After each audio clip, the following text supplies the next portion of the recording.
एक और आप कहते हैं कि जो भी करो उसे समग्रता से करो, और दूसरी ओर कहते हैं कि किसी चीज की अति मत करो, मध्य में रहो। क्या इस विरोधाभास को दूर करने की अनुकंपा करेंगे? आनंद मैत्रेय, विरोधाभास नहीं, थोड़ा समग्रता शब्द पर विचार करो। कुछ और शब्द इस सिलसिले में सोचो। संतुलन, समाधि, समन्वय, सम्यक्त, समता, संबोधि, संवेद, समग्रता। इन सब का जन्म हुआ है एक छोटी सी धातु से, सम। सम का अर्थ होता है शांत। उसी से समता बनता है, उसी से समन्वय बनता है, उसी से संबोधि, उसी से समाधि।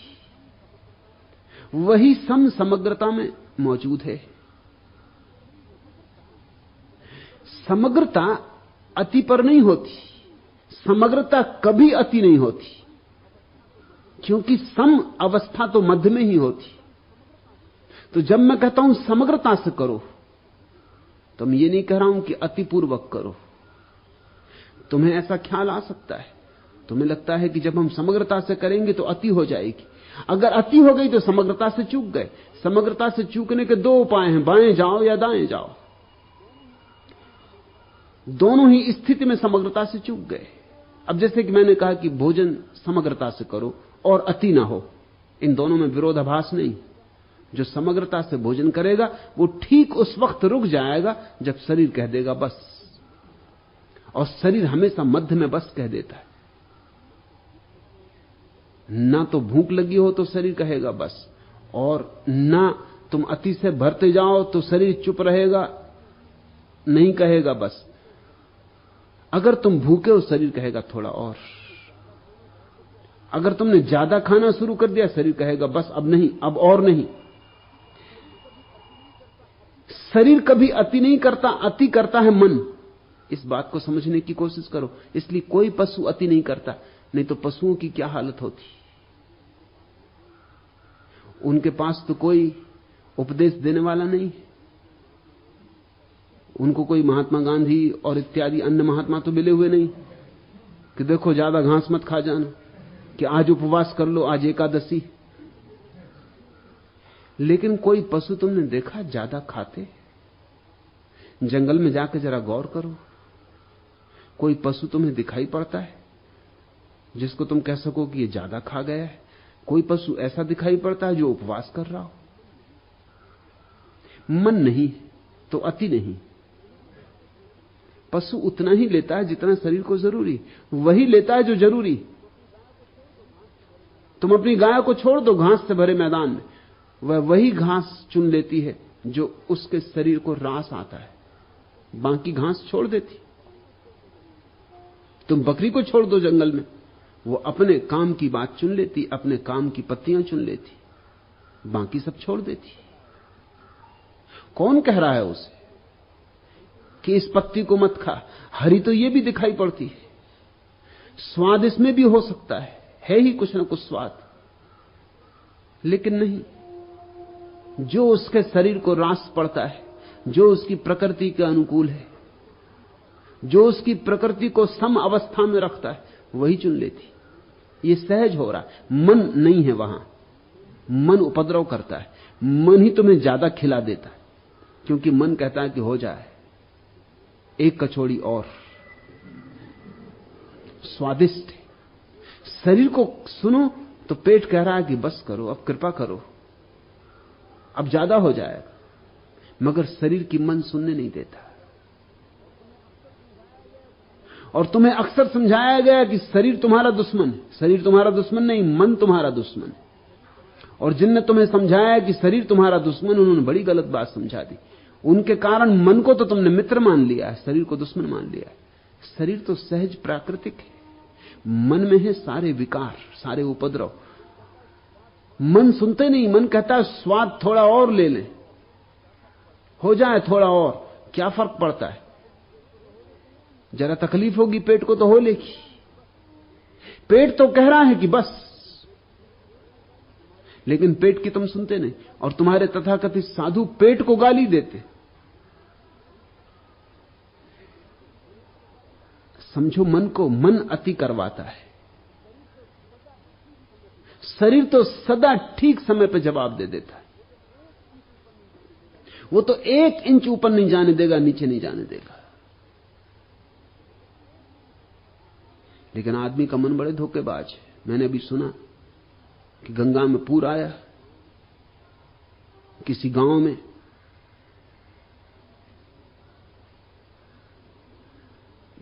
प्रांत के मुख्यमंत्री गए।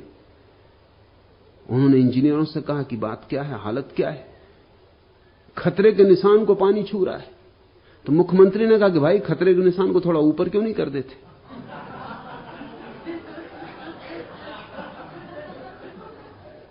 कम से कम खतरे का निशान तो न छुए। जैसे कि खतरे के निशान को ऊंचा कर देने से तुम गंगा को धोखा दे लोगे कि किसको धोखा दे रहे हो? मगर यही हो रहा है। मन यही कर रहा है। मन ऐसी ही मूढ़तापूर्ण बातें कर रहा है। और मन तुमसे अति करवा देता है। वो कहता खतरे का निशान जरा ऊपर कर दो। मत सुनो शरीर की। शरीर में क्या रखा है? शरीर तो अंधा है। शरीर को बुद्धि क्या है? एक दिन ज्यादा खिला देता है मन, फिर दूसरे दिन तकलीफ होती है तो मन कहता आप उपवास करो। कि महीने में 1 दिन तो उपवास करनी चाहिए, कि सप्ताह में 1 दिन तो उपवास स्वास्थ्य के लिए बहुत अच्छा है, अब उपवास करो। शरीर तब भी कहता है कि भाई भूख लगी, भोजन लो, तब मन कहता उपवास करो। धीरे धीरे मन की ये उल्टी सीधी गतिविधियां शरीर की सूक्ष्म संवेदना को नष्ट कर देती। फिर शरीर कुछ नहीं बोलता। जब उसकी सुनी नहीं जाती तो धीरे धीरे मूक हो जाता है। इस मूक शरीर के साथ तुम अतियां कर लेते हो। मनोवैज्ञानिकों ने प्रयोग किए हैं, बड़े हैरानी के निष्कर्ष हाथ आए। मनोवैज्ञानिकों ने प्रयोग किए हैं कि छोटे बच्चों को अगर भोजन के पास बिठा दिया जाए तो तुम सोचते हो कि वो ज्यादा खा लेंगे, तुम गलती ख्याल में हो। वो ज्यादा नहीं खाते। ज्यादा उनके मां बाप खिला देते कि और खाओ, कि खाओ, थोड़े तगड़े तड़ंग होना है, कि थोड़े मस्त तो दिखो, ये क्या हालत है, जरा और खाओ। मां बैठी है छाती पर कि और खाओ, कि थोड़ा और। बच्चा किसी तरह रो रहा है और खा रहा है। तुम देखोगे कई बच्चों को रोते, उसका शरीर कह रहा है कि नहीं, उसका शरीर कह रहा है बाहर चलो, जरा कूदो, उछलो, वृक्षों पर चढ़ो, और उसको खिलाया जा रहा है। डॉक्टर तो बता देते हैं कि हर 3 घंटे में बच्चे को दूध पिलाना।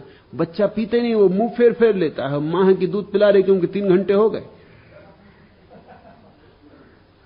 ये औसत नियम काम के नहीं है। जब बच्चे को भूख लगेगी वो रोएगा, वो खुद खबर देगा। घड़ी देखने की कोई जरूरत नहीं। बच्चे के पास अपने भीतर शरीर की घड़ी है, मगर उसकी घड़ी को तुम खराब किए दे रहे हो। और सब बच्चों को अलग अलग भूख लगेगी। कोई को 4 घंटे में लगेगी, कोई को 3 घंटे में, किसी को 2 घंटे में भी लगेगी।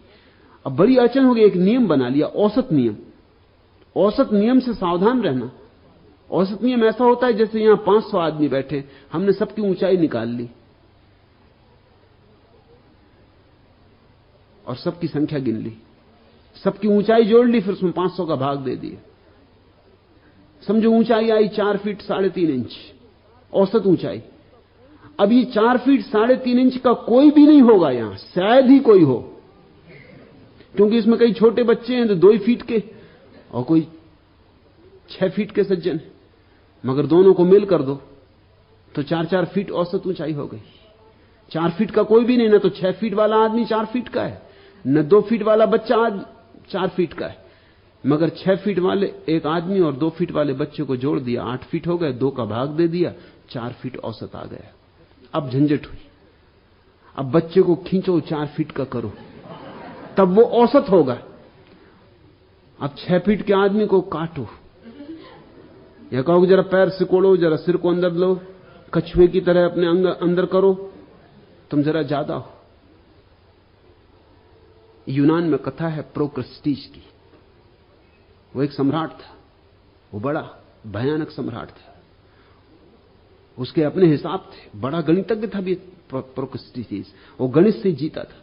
उसके घर किसी का मेहमान होना, उससे लोग डरते थे, उसके घर कोई मेहमान नहीं होना चाहता, क्योंकि उसके पास एक सोने का पलंग था, बहुमूल्य हीरे जवाहरातों से जड़ा, उसी पे सुलाता था अपने मेहमान को। और उसका साथ खतरा यह था कि अगर मेहमान लंबा हो तो वो काट देता उसके हाथ पैर, क्योंकि पलंग तो कीमती है। पलंग तो बड़ा किया नहीं जा सकता, छोटा किया नहीं जा सकता, इतनी जल्दी हो भी नहीं सकता, मगर मेहमान को तो छोटा बड़ा किया जा सकता। और अगर कोई छोटा होता पलंग से तो उसके दो पहलवान आकर उसको खींच खींच के लंबा करने की कोशिश करते। उसके घर कोई ठहरता नहीं था। ये कहानी अर्थपूर्ण है, मगर ये सभी गणितज्ञों की कहानी। सब बच्चों का भाग दे दिया। कोई 4 घंटे में भूख लगती, किसी को 3 घंटे में, किसी को 2 घंटे में, किसी को 2.5 घंटे में, किसी को 2.25 घंटे में। सबका भाग दे दिया, हिसाब निकाला 3 घंटे में सबको भूख लगती। अब बस 3 घंटे से बैठे प्रोकोस्टीस। अब वो घड़ी देख रहे हैं कि 3 घंटा हो जाए, दूध पिलाओ। उसको 2 घंटे में लगती, वो 2 घंटे में रो रहा है, मगर अभी घड़ी में 3 घंटे नहीं हुए। रोते रहो बच्चों। तुम धीरे धीरे उसके शरीर की सहज संवेदना को नष्ट कर दोगे। धीरे धीरे वो भी घड़ी देखने लगेगा कि कब भूख लगती, क्योंकि घड़ी से भूख लगनी चाहिए। तुम्हारी हालत यही हो गई। अगर तुम्हें 12 बजे रोज भोजन मिलता है तो तुम देखते घड़ी में 12 बज गए कि भूख लग गई। भूख लगी हो कि ना लगी हो सकता है घड़ी रात बंद हो गई हो, 12 उसमें बजे हो रात भर से, अभी 11 ही बजे हो, मगर घड़ी में 12 बजे देख के एकदम भूख लगा थी। ये भूख झूठी है। इस झूठी भूख को सुनकर तुम जो भोजन कर रहे हो वो शरीर के साथ अत्याचार है।